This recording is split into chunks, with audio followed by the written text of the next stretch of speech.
வாழ்க வையகம், வாழ்க வளமுடன்.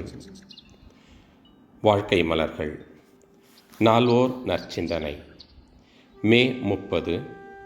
தலைப்பு: அருள்துறையின் கருப்பொருள்.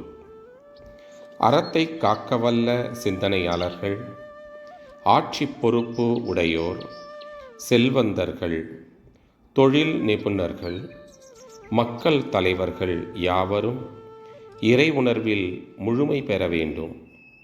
அப்போதுதான் மக்களை சீரிய முறையில் வழிநடத்தவும் வாழ வைக்கவும் முடியும். இறை உணர்வில் முழுமை பெறுவதற்கு சிறந்த முறை தன்னிலை விளக்கமாகும்.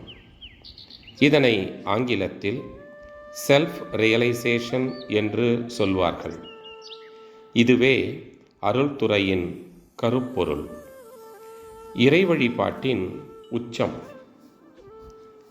உயிர் வழிபாட்டின் உறைவிடம், அமைதியை காக்கும் அரண்.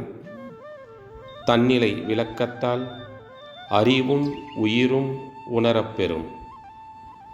முடிவில் தெய்வ நிலையும் அகக்காட்சியாகும். தன்னை உணர்ந்தால் உயிர்கள், உலகம், தெய்வம் யாவும் அகக்காட்சியில் இணைந்து காணும் முறையான அகநோக்கு பயிற்சி மூலம் ஒரு மனிதன் எளிதில் இந்நிலை பெறலாம்.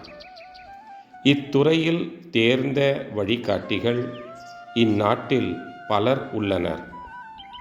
உடலாக, அறிவாக, உயிராக உள்ள தன்னிலே தலைவனாக உள்ள மெய்ப்பொருளை உணர்வதே தன்னிலை விளக்கம்.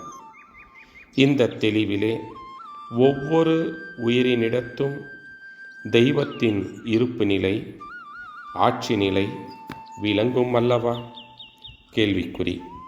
இவ்வுயர்ந்த நோக்கிலே எல்லா உயிர்களும் ஒரே மூலத்தை அடிப்படையாக கொண்டே தோன்றி இயங்கி வாழ்கின்றன என்ற பேருண்மை அகக்காட்சியாகின்றது.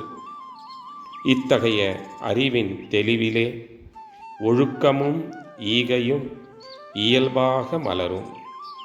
கடமையும் பொறுப்பும் சிறப்பாக அமையும். தனிமனிதன் வாழ்விலே அமைதி உண்டாகும். இந்த அமைதி அன்பாகவும் கருணையாகவும் விரிந்து சமுதாயத்தில் அமைதியை பரப்பும். மேலும் அது உலக விரிவாக செயல்படும்போது உலக நாடுகளினிடையேயும் அமைதியை நிலைநாட்டும். எனவே தன்னிலை விளக்கமும் அவ்விளக்கத்தின் வழியே வாழும் அருள் நெறியும் உலக அமைதிக்கு சிறந்த வழிகள். அருட்தந்தை வாழ்க வளமுடன் தொடரும்.